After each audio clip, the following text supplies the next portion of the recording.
So recently I've been hearing a lot of jibber jabber, and I'm going to call it just that, about tolerance. Guys, this video is going to be 2 minutes, and I'm going to say it as hard as I can. Tolerance and love do not go hand in hand.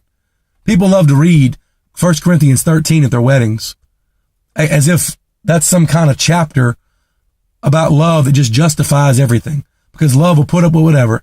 They think that 1 Corinthians 13 is the tolerance chapter. It's so stupid, I can't stand it. It's the love chapter. You know what it says in the dead slap middle of the description of love?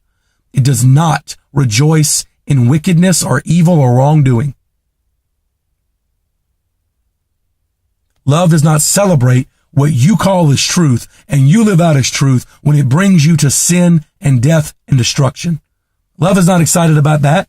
Love doesn't say, well, I'm tolerant of all peoples, and so it's okay if what you do is destructive. I'll just allow it because I love you. That's not love, that's tolerance. It's also called stupid. You want to know what saves people? Kindness. Now, kindness and love, hand in hand. By the way, truth and love, hand in hand. You can't separate the two. But sometimes truth, much like love, is not always very tolerant. As a matter of fact, by the way we describe tolerant today, it reminds me so much of the way we describe racism. Everybody's a racist now, no matter who you are. I've had people call me a racist recently, and I'm like, dog, I live in the hood. I preach in the hood. I go to church in another hood. 3 separate hoods. If I'm being a racist, I'm doing a terrible job of it. But everybody's a racist if I don't like what you have to say. I'm so sick of that. It's so watered down. And all people do is use it as a get out of reality free card. Oh, well, you're a racist, so I don't have to deal with what you're saying. What? It's the same thing with tolerance. There goes my 2 minute mark. Well, you're not being tolerant, so I don't have to listen to your truth. What? When did tolerance become more important than truth? Well, it doesn't matter how you say what you have to say, if it's true or not, if you say it in a way that offends people. Okay. But what if, stay with me, truth by its very nature is offensive to wrongdoing? Then telling somebody the truth will offend them, but it will also help them, which is where love comes in. That's why truth and love are mutually exclusive. The way we define tolerance today has nothing to do with either one of them.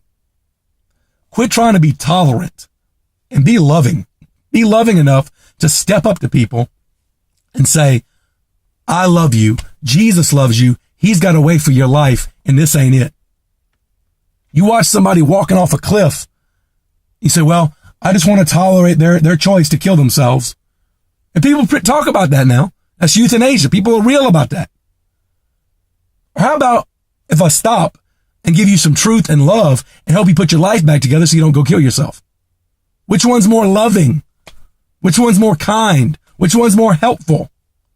Now, I realize the church has not done a great job in some areas of being truthful and loving.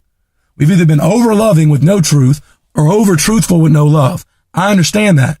Just because the church messes it up doesn't mean that Jesus messed it up. Okay? Trust me when I say, if you need truth and you need love, you'll find it in the same person of Jesus Christ. And they are together in him for eternity. And he wants you to be in him for eternity. Quit trying to be tolerant. Be truthful. Be loving, because that's where the good stuff's at.